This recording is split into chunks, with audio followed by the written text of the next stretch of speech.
Salut l'équipe, c'est l'Ovaliste. Le tournoi destination s'est terminé il y a à peine un mois, charriant son lot d'émotions et de souvenirs. Perso, l'un des matchs qui m'a le plus marqué de cette édition 2023, c'est sûrement le match en Irlande. Ça a été un match hyper intense avec un niveau d'intensité et d'engagement de fou et dans lequel nos bleus héroïques se sont inclinés face aux compresseurs du 15 du trèfle. Mais aujourd'hui, j'aimerais revenir sur un autre match face au 15 du trèfle, un match mémorable par son contexte, son engagement et son scénario. Mais avant d'enfiler le maillot pour revivre ce moment historique, sachez que cet épisode est sponsorisé par Cambly. Vous voulez partir dans un pays anglophone mais vous avez peur de pas avoir un assez bon niveau en anglais? Vous planifiez un voyage pour destination et vous avez envie de comprendre ce que vous disent les Écossais, les Irlandais, les Gallois et les Anglais complètement torchés dans les pubs? Ou alors vous avez envie de mieux comprendre les analyses et les blagues subtiles de Squidge Rugby?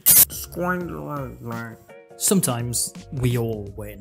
This Saturday gave us one of the great Six Nations encounters as France, a team built at world-class ramshackle glory. Ne vous inquiétez pas, pour ça, il y a Cambly. Cambly, c'est tout simplement une plateforme qui vous permet de prendre des cours d'anglais avec des tuteurs dont l'anglais est la langue maternelle. À ce jour, le site compte 10 millions d'utilisateurs dans le monde. Leur mission, c'est de permettre à tout le monde, quel que soit son niveau d'anglais, de surmonter ses peurs pour interagir avec des tuteurs qui sont disponibles 24 heures sur 24, 7 jours sur 7. Il y aura toujours quelqu'un qui voudra parler avec vous. Yeah, it's 50-50. I try and I try after. Donc, it was a good moment. Et ce qui est cool, c'est que c'est hyper interactif, hyper flexible, hyper personnalisé. Vous pouvez choisir le tuteur selon son pays d'origine, selon son accent et selon ses domaines d'expertise, de quoi vous voulez parler en fait. Ça peut se faire en cours particulier ou en cours en groupe si vous avez peur d'être seul à seul. D'ailleurs, j'ai moi-même pu tester leur service et je peux vous dire que j'ai passé un très bon moment. En plus, en ce moment, Cambly propose une offre exceptionnelle avec le lien que vous avez en description. Vous avez moins 50% sur l'abonnement de 12 mois, ce qui vous permettra d'apprendre l'anglais et de vous perfectionner pour seulement 14,50 € par mois. Vous avez toutes les infos en description maintenant, retour à la vidéo. Nous sommes ainsi le 3 février 2018. À cette époque, Guy Novès vient d'être licencié par la présidence Laporte pour faute grave après une tournée de novembre 2017 catastrophique, se concluant notamment par un nul face aux Japonais. La fédération, à la recherche de son homme providentiel, vient donc chercher Jacques Brunel, à l'époque entraîneur de l'Union Bordeaux-Bègles et qui a déjà gagné plusieurs tournois avec les Bleus en tant qu'adjoint sous l'ère Laporte et qui a remporté le Brennus avec Perpignan en 2009. Laporte voit ainsi en lui un parfait soldat sur qui il peut compter, à l'inverse de Guy Novès avec qui il était en conflit permanent. La pression est lourde sur les épaules du nouveau sélectionneur qui a à peine plus d'un an pour préparer son équipe pour la Coupe du Monde. Ainsi, d'entrée de jeu, pour son premier match à la tête des Bleus, Jacques Brunel doit recevoir l'Irlande. Véritable puissance montante du rugby européen, deuxième du tournoi 2017 et qui a gagné tous ses matchs de la tournée d'automne en écrasant notamment les Springboks sur le score de 38-3. Il s'agit donc là d'une véritable mise à l'épreuve pour le nouveau staff de l'équipe de France. Jacques Brunel le sait. Il doit à tout prix démontrer que ce changement de sélectionneur initié par Bernard Laporte était la chose à faire pour sauver l'équipe de France. Maintenant que vous connaissez le contexte, on va passer au compo et avant ça, je vous prends 15 secondes pour vous rappeler qu'il est important de s'abonner, de liker et de m'écrire un petit commentaire pour soutenir la chaîne. Côté français, nous avons une première ligne Poirot, Guirado, Slimani, accompagné d'un attelage clermontois en seconde ligne avec Ituria et Vahamaina, le tout surmonté d'une troisième ligne assez complémentaire en la personne de Loret, Gourdon et Camara. À la charnière, l'expérimenté Maxime Machneau est associé au débutant Mathieu Jalibert qui honore sa première cape pour l'occasion. Au centre, les rugueux Chavancy et Lamera sont alignés. C'est pas forcément la paire de centre la plus joueuse, mais il s'agit là de solides gaillards qui ne seront pas de trop pour répondre à la puissance irlandaise. Aux ailes, les Racingmen Vakatawa et Thomas ont pour consigne d'apporter leur punch et leur talent, tandis que le castré Geoffrey Pallis couvre le fond de terrain. Et en face, c'est du costaud. La première ligne, très expérimentée, ne fait pas rigoler du tout, avec Ely, Best et Furlong. Ils sont supportés par Ryan et Henderson en seconde ligne et par O'Mahony, Stender et Van der Fleer en troisième ligne. À l'époque, c'est la charnière Murray-Sexton qui règne sur le rugby irlandais. Les deux hommes se connaissent sur le bout des doigts et ils maîtrisent parfaitement les rênes de leur équipe. Et je vous avais dit qu'au centre, Chavancy et Lamera, ça serait pas de trop, puisqu'il doit faire face à Bundy Aki et Robbie Henshaw. Aux ailes, le rookie Jacob Stockdale accompagne l'expérimenté Keith Earls et le numéro 15 revient logiquement à Rob Kearney, qui est alors sûrement l'un des meilleurs joueurs du monde à son poste. Et rapidement sur le banc des remplaçants, côté bleu, on trouve Adrien Pellissier, Danny Priso, Sedate Gomessa, Paul Gabriag et Marco Tolègne, Antoine Dupont, Anthony Bello et Benjamin Fall. Tandis que chez les Diables Verts, nous avons Sean Cronin, Jack McGrath, John Ryan, Devin Toner, Dan Levy, Luke McGrath, Joe Carberry et Fergus McFadden. Les dés sont jetés. D'un côté, les Français ont pour obligation de redorer leur blason après leur récente contre-performance, alors que les Irlandais sont eux clairement à la recherche d'un titre et comptent bien affirmer leur ambition d'entrée de tournoi. Le coup d'envoi est alors lancé dans la pluie et la grisaille de février. Les Irlandais réceptionnent et se dégagent aisément, forçant Gourdon à relancer depuis son camp. Mais les Irlandais montent vite, mettent la pression, et sur le temps de jeu qui suit, Camara est poussé en touche. Cela permet alors aux hommes de Joe Schmidt de lancer leur jeu au centre du terrain avec les fameuses combinaisons chères aux hommes en vert. La défense française est prise de vitesse par Stockdale et Earls, stoppée de justesse à l'entrée des 22 mètres tricolores. Les Irlandais continuent d'appuyer sur l'accélérateur, Kearney étant rattrapé in extremis par Teddy Thomas. Non, désolé, y a pas de blague là, hein. Nigel Owens revient à l'avantage et Sexton ouvre le score. Les Diables Verts annoncent la couleur, ils ne sont pas là pour compter les trèfles. Les Français tentent tout de même de répliquer 2 minutes plus tard sur une touche. En difficulté, Machenaud parvient tout de même à sortir les bras pour Lamora et s'en suivent alors 2 passes très justes permettant aux 3/4 de développer leur jeu et de servir Teddy Thomas en bout de ligne. Mais malheureusement, le coup de pied rasant de ce dernier est contré et finit en touche. Imperturbables, les camarades de Rory Best mettent leur plan méticuleux à exécution. Ils investissent le camp français, jouent la possession et occupent le terrain par l'intermédiaire de ce ballon déposé en touche par Sexton. Heureusement, malgré une conquête difficile en touche, Machenaud parvient à dégager et à redonner un petit peu d'air à son équipe. Déterminés à riposter, les hommes de Guirado investissent la moitié de terrain irlandaise et tentent de prendre leur adversaire à leur propre jeu, en mettant la main sur le ballon et en usant d'un jeu restrictif pour enchaîner les phases. Et au passage, Vakatawa ne déroge pas à la sacro-sainte tradition lorsqu'on joue face au 15 du trèfle, c'est-à-dire mettre un énorme cul à Sexton. Mais malheureusement, la muraille verte, impénétrable, tient bon face aux assauts français et les Bleus perdent le ballon au bout de la 14e phase. On sent l'impatience gagner le 15 de France, qui témoigne d'une forte envie de jouer, mais il multiplie ainsi les imprécisions. D'abord sur cette passe entre Vakatawa et Lamora, et ensuite Gourdon rate son coup franc, concédant ainsi une précieuse mêlée aux Irlandais. Pas démontés pour autant, les Bleus restent fidèles à leur philosophie et continuent de mettre du jeu. Suite à un lancement français, Jalibert attaque la ligne et sert son ailier, qui commence à s'échapper mais cependant finit par concéder une touche. Même si l'action est stérile, il s'agit tout de même d'une première alerte pour les Irlandais. Mais ces derniers ne sont pas en reste non plus. Alors que la défense française est très resserrée car 5 de ses joueurs sont consommés dans le regroupement, Sexton envoie sur le large et voilà les 3/4 celtes qui s'approchent de nouveau dangereusement des 22 mètres français. Conscient qu'il faut à tout prix enrayer la machine irlandaise, Camara se met à la faute en voulant gratter. Sexton ne se fait pas prier et enquille alors 3 nouveaux points. L'Irlande mène 6-0 au bout de 20 minutes de jeu. A partir de ce moment-là, les Irlandais remettent la main sur la gonfle et ne semblent pas déterminés à ce que les Bleus retrouvent la possession. Mais la ligne tricolore tient bon et parvient finalement à provoquer un turnover, poussé au pied par l'agile Rabah Slimani et suivi par le jeune Mathieu Jalibert qui met les cannes. C'est le premier vrai temps fort français, c'est la première fois depuis le début du match que les Bleus s'enfoncent si loin en territoire celte. Acculé à son embut, Conor Murray parvient tout de même à se dégager et trouve la touche à hauteur de ses 22 mètres. C'est une opportunité qu'il faut saisir. Les Bleus savent qu'ils n'auront pas tant d'occasions que ça de jouer dans le camp irlandais et ils décident ainsi d'enclencher un maul. Mais malheureusement, la réalisation n'est pas parfaite, le maul se délite et Nigel Owens siffle un contact, rendant ainsi la mêlée aux Irlandais.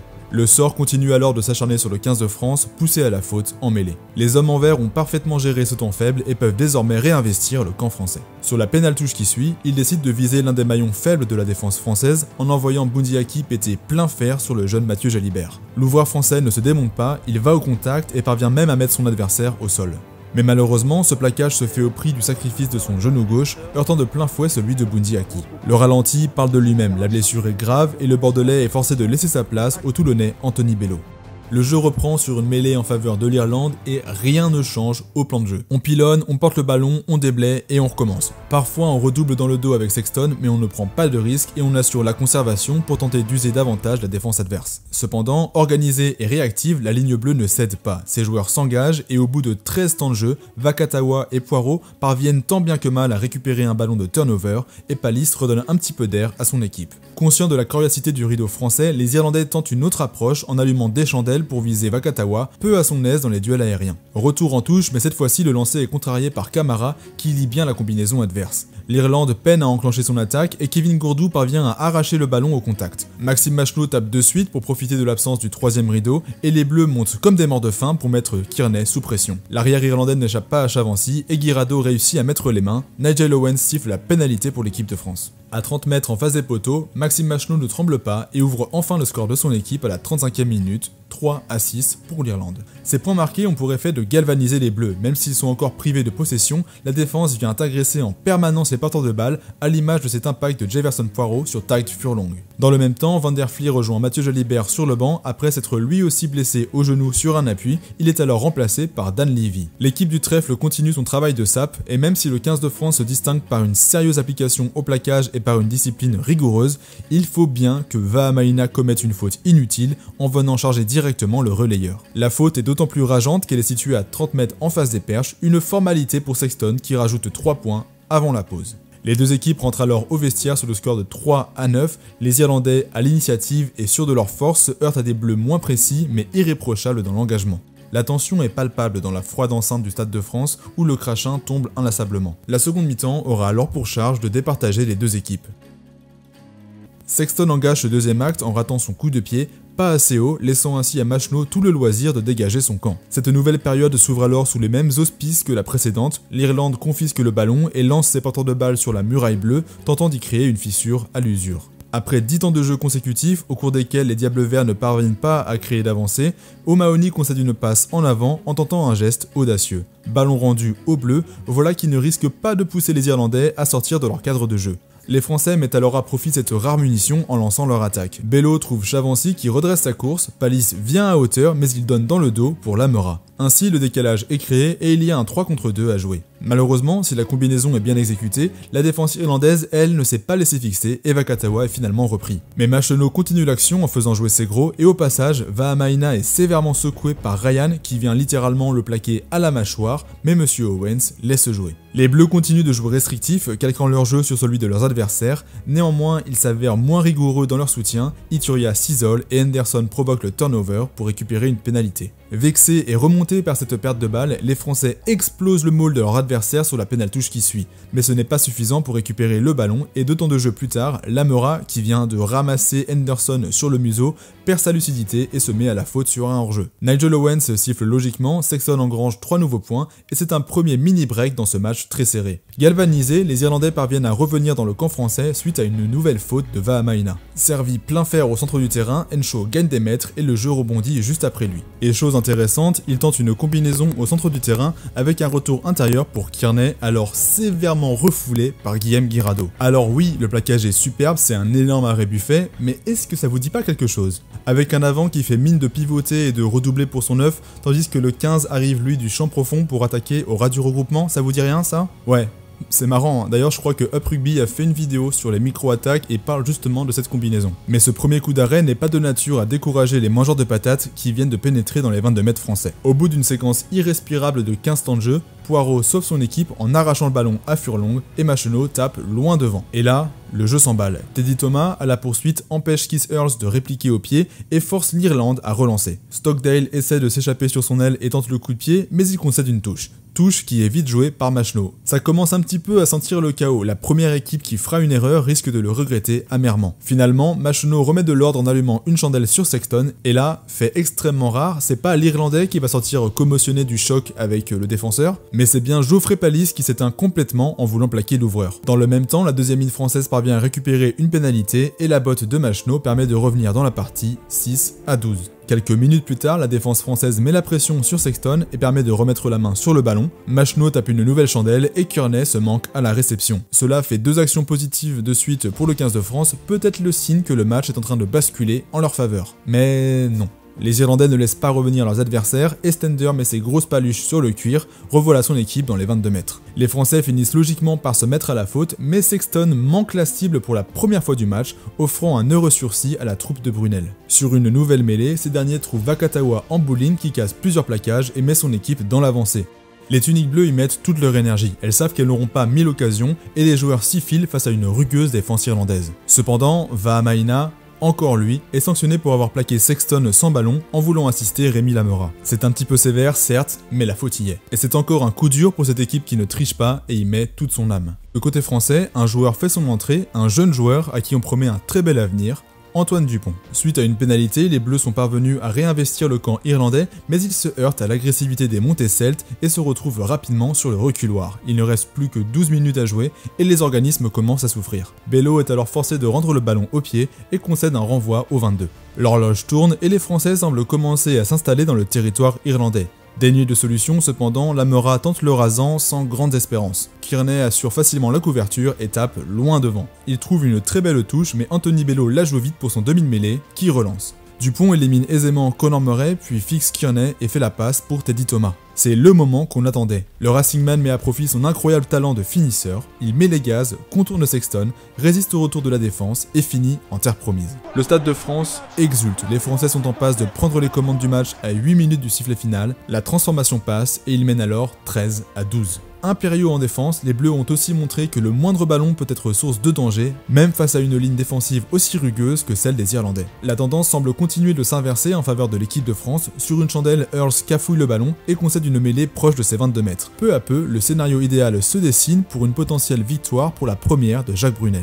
À la suite de la mêlée, Dupont décide de partir au ras en faisant jouer ses appuis dévastateurs. Cependant, le castré s'effondre et ne semble pas en mesure de se relever. En effet, le jeune homme vient de gravement se blesser au genou, ses ligaments croisés ne tenant pas le choc du changement d'appui. C'est donc le troisième changement du match pour une blessure au genou et le 15 de France vient de perdre deux de ses plus grands espoirs à la charnière. Le match reprend sur une nouvelle mêlée, les gros font l'effort et poussent l'Irlande à la faute.